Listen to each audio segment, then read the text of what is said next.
Bore da iawn i chi gyd a chroeso cynnes i'r oedfa ar y sul cyntaf yn hymor yr Adfent. Lle ath y flwyddyn, dwedwch chi? Mae bron y bod yn Nadolig eto. Wel heddi, i ni'n cychwyn ar ein paratoadau ar gyfer dathlu gwyl y geni. Dewch gyda ni felly dros y siliau nesaf hyn wrth i ni nesau at bresau Bethlehem. Ond cyn hynny, fe drown ni at dorch yr Advent. Croeso i chi gyd. Y mae torch yr Advent wedi pharatoi ar ein cyfer.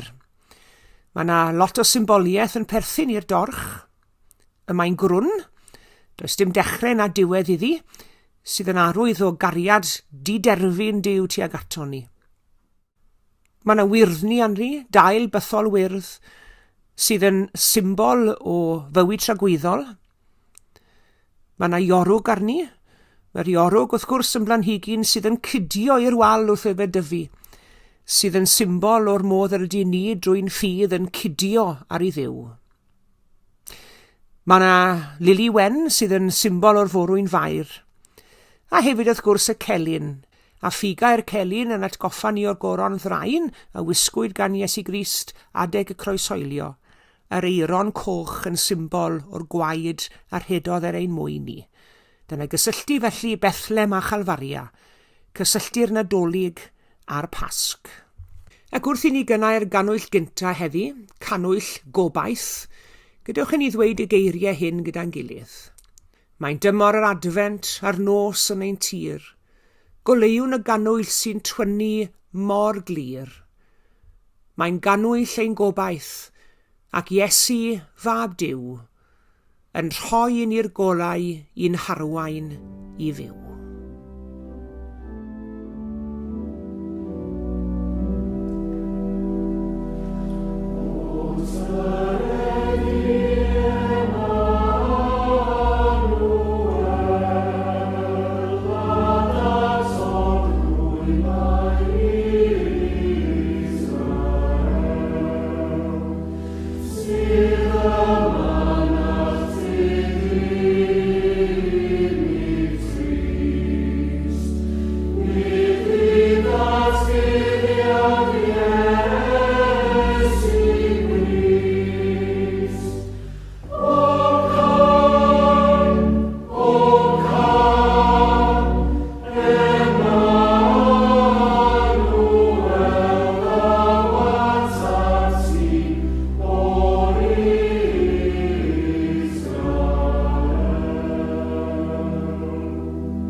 Yn y dechreuad, yr oedd y gair. Yr oedd y gair gyda Duw, a Duw oedd y gair. Yr oedd ef yn y dechreuad gyda Duw. Daeth pob peth i fod trwyddo ef. Hebddo ef ni ddaeth un dim sydd mewn bod. Ynddo ef yr oedd bywyd, a'r bywyd goleuni dynion ydoedd. Y mae'r goleuni yn llywyrchu yn y tywyllwch, ac nid yw'r tywyllwch wedi drechu ef. Daeth dyn wedi anfon oddi wrth Dduw, a'i enw Ioan. Daeth hwn yn dist i distioleithi am y goleuni, mwyn i bawb ddod i gredu trwyddo. Nid ef oedd y goleuni, ond daeth i distioleithi am y goleuni. Yr oedd y gwir oleuni sy'n goleio pawb isiws yn dod i'r byd. Yr oedd yn y byd, a daeth y byd i fod trwyddo, ac nid adnabu'r byd mohono. Daeth i'w gynefu neu hun, ac ni dderbyniodd i bobl i hun mohono. Ond cynifer ac ai derbyniodd, rhoi sydd yn hwy, yr rhai sy'n credu yn ei enw, hawl i ddod yn blant Duw. Plant wedi geni nid o waed nac o ewyllus cnawd, nac o ewyllus gŵr, ond o Dduw. A daeth y gair yn gnawd, a phreswylio ein plith, yn llawn gras a gwirionedd. Gwelsom ei ogoniant ef, ei ogoniant fel unig fab yn dod oddi wrth y tad.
Ystyr y gair Adfent yw disgwyl neu aros.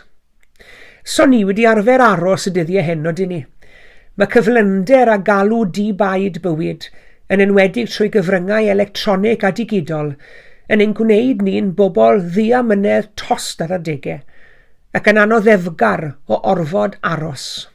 Ni'n colli ymynedd os yw'r bws neu'r tren 5 munud yn hwyr, os yw'r pwyntiad gyda'r meddyg yn rhedeg 5 munud yn hwyr. Dydw i ddim yn hapus os nad yw'n sgrin yng nghyfrifiadur i yn dod yn fyw yn syth ac ar alw pan byddai'n gwasgu'r bwtwn. I ni'n byw mewn oes sydd ar rhythr, ac o ganlyniad, y peryg yw ein bod ni'n colli'r ddawn o aros neu ddisgwyl. Wel, mae'r Adfent wedi wreiddio mewn amynedd. Mae'r Adfent yn ymwneud â gwylio ac aros am ddyfodiad Duw i gwblhau waith, ond gwneud hynny mewn gweithgarwch ac mewn gobaith. Ar y sul hwn, y sul cyntaf yn hymor yr Adfent, fe gewn ni'n hatgoffa gan yr ysgrythurau, bod y byd yn ymddangos yn llwm a drylliedig ar adegau, a bod Duw yn mynd i gwblhau'r gwaith a ddechreuodd y methlem ar y Nadolig cyntaf hwnnw, ac a barodd y marwolaeth Iesu a'i atgyfodiad nerthol y buddugoliaethus ar fore'r trydydd dydd. Mae'r Adfent yn ymwneud â'r gobaith sicr y bydd Duw yn gorffen yr hyn mae e wedi gychwyn. Y bydd cariad yn trechu casineb, y bydd goleuni'n trechu tywyllwch, ac y bydd bywyd yn trechu marwolaeth.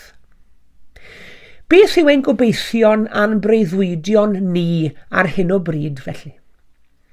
I ni'n hunain, i'n teulu ni, i'n cymdogion a'n ffrindiau ac i'n heglws hefyd. Beth yw'n gobeithion ni heddi? Mae'n bywydau ni'n llawn gobeithion mewn gwirionedd.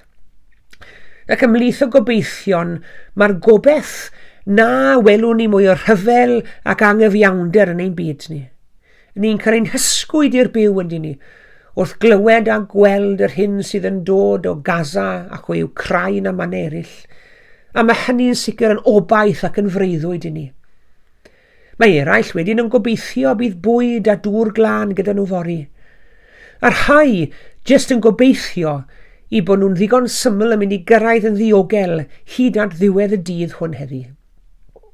Eraill falle yn timlo na allan nhw drafferthu i obeithio, neu'n waith, falle bod eu holl obaith wedi diflannu'n llwyr. Fflam gobaith wedi pylu ac wedi diffodd.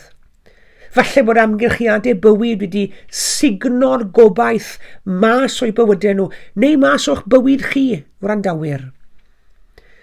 Mae sul cynta'r Adfent yn ein galw ni yn ôl at ein gobeithio ni, ac yn ein galw ni yn ôl at ein breuddwydio ni yng Nghrist. Yn Efengil Marc, y 3 bennod ar 10, fe gen ni wybod am ddameg lle mae meistr wedi gadael ei weision wrth y lliw tra fod ei ffwrdd ar daith hir amhenodol. A meddai Iesu, gwyliwch, byddwch yn effro, ni wyddwch pa bryd y daw ar amser i'r meistr i ddychwelyd. Yr hyn yr wyf yn ei ddweud wrthoch, rwy'n ei ddweud wrth bawb, byddwch yn effro. Tybed ai pobl effro i ddiw ydy ni heddi? Tybed ai bobl ydy ni sydd yn rhannu gobeithion yr arglwydd? Felly dyma ni, yn Adfent 2024, ein cael ein galw i adnewyddu'n gobaith yn y Duw sy'n dal i ddod ato ni nawr, bob munud, bob eiliad, ac yn ein galw ni wylio ac aros ac ymuno a'i waith ef yn y byd. Nid yw aros yng ngobaith yr Adfent yn ymwneud ac unrhyw syrthni a gadael y cyfan i ddiw. Galwad i'r eglwys i ddihuno, i ddeffro, i wylio a gweddio yw'r Adfent. Ond nid i aros yno, yn hytrach i weld beth mae Duw'n i wneud ac ymuno yn y peth hwnnw. Mae'r Adfent, wi wastad wedi meddwl mae e'n wake-up call i'r eglwys Gristnogol heddi. Neges yr Advent yw i ni beidio a bod yn hunan fodlon, i beidio ac eistedd llusgo'n trad o'n i ymuno â Duw, i ddarganfod o'r newydd beth mae Duw'n ein galw ni wneud rhwng nawr a'r Nadolig. Smon ni'n cael ein galw i fod yn gysglyd grefyddol, ond i fod yn ffyddlon ac anturus ac yn effro dros a chydau Iesu Grist. Cofiwch bob amser fod gan Dduw weledigaeth ddwbl ar ein cyfer ni. Mae yn ein gweld ni fel yr un ni, a mae e hefyd yn gallu gweld fel y dylsen ni fod yng nghwmni Iesu. Her yr Adfent yw byw bywyd Cristnogol da a dilys. Dilynwyr Iesu yw'r unig rhai yn y byd i gyd sydd ar hawl i fod yn optimist llwyr ac yn optimist dragwyddol. Smo Cristion ac anobaith yn mynd gyda'i gilydd o gwbl. So nhw'n siwto i gilydd. Yn wir, maen nhw'n gwrthweud i gilydd. Mae'n dymor yr Adfent a nos yn ein tir. Golewn y Cannwyll sy'n twynu mor glir. Mae'n Cannwyll ein gobaith a Iesu fab Duw yn rhoi un i'r golau, un harwain i fyw. Yn y gobaith hwnnw, yr ydyn ni'n byw yn ystod y munudau hyn yn awr ac yn gweithio tuag at wyl y Nadolig. Er gogoniant yw enw. Amen.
Gweddiwn. Dduw gobaith a dirgelwch. Edrych mlaen, paratoi, disgwyliwn am deyrnas yn y byd hwn ar nesa, ac am frenin yn ymddangos pan na fyddwn yn ei ddisgwyl. Nef yn cyffwrdd deiar, Mae troed y diwdod yn cerdded hewlydd llychlyd, fel y gwnaethant unwaith yn Eden, a phobl sy'n chwilio am waredwr yn cerdded yn syth heibio'r stabal. Agor ein llygaid a'n calonnau o dad, mwyn i hwn fod yn adfent gobaith i'r byd, ble mae'r rhai sy'n ceisio yn canfod y baban Iesu, aned ar ei cyfer. Maddau o dad i'th bobl sydd yn cysgu, pan wangen dangos cysur neu heddwch, sy'n oedi pan wangen gwybod ar frys am dy gariad a thras. Maddau i'r rheini ohono ni sydd wedi blino ar deithio, ac wedi'n temptio i fynd ein ffordd ein hunain. Maddau ac adfer ffydd a gobaith mwyn i'n bywydau drwy dy ras, gyhoeddi'r newydd da, y canwn amdano. Yn yr adfent hwn o ddisgwyl, tynnu ynghyd mewn undeb, mwyn i'n moli a'n diolch at seinio o'r muriau hyn, ac wedi'n drwy ein bywyd. Dduw yr adfent, tir dyn agos yw'n gweddi ni heddi. Yn yr adfent hwn o ddisgwyl, tynnu ynghyd mewn cenhadaeth. Boed i'r diolch sydd yn ein calon fod yn gan a ganwn ac yn felod i ein bywyd. Dduw'r adfent, tir dyn agos yw'n gweddi. Yn yr adfent hwn o ddisgwyl, tynnu ynghyd mewn gwasanaeth, mwyn i'n llwybr ar ddilynwn ein harwen o'r stabal at gip o'r tragwyddol. Dduw'r adfent, tir dyn agos yw'n gweddi. Gofyn nhw'n hyn yn enw Iesu, ein harglwydd a'n gwaredwr. Yn dysgodd ni hi weddio drwy ddweud, ein tad yr hwnnwyt yn y nefoedd, sancteiddi'r dy enw, dilyd y deyrnas, gwneler dy wyllus megis yn y nef, felly ar y ddeiar hefyd. Dy roi ni heddiw ein bara beinyddiol, a maddau i ni ein dyledion, fel y maddeuwn ninnau i'n dyledwyr. Ac nac arwai ni brofedigaeth, eithir gwared ni rhag drwg. Can i seiddo ti yw'r deyrnas, a'r nerth, a'r gogoniant, yn oes oesoedd. Amen.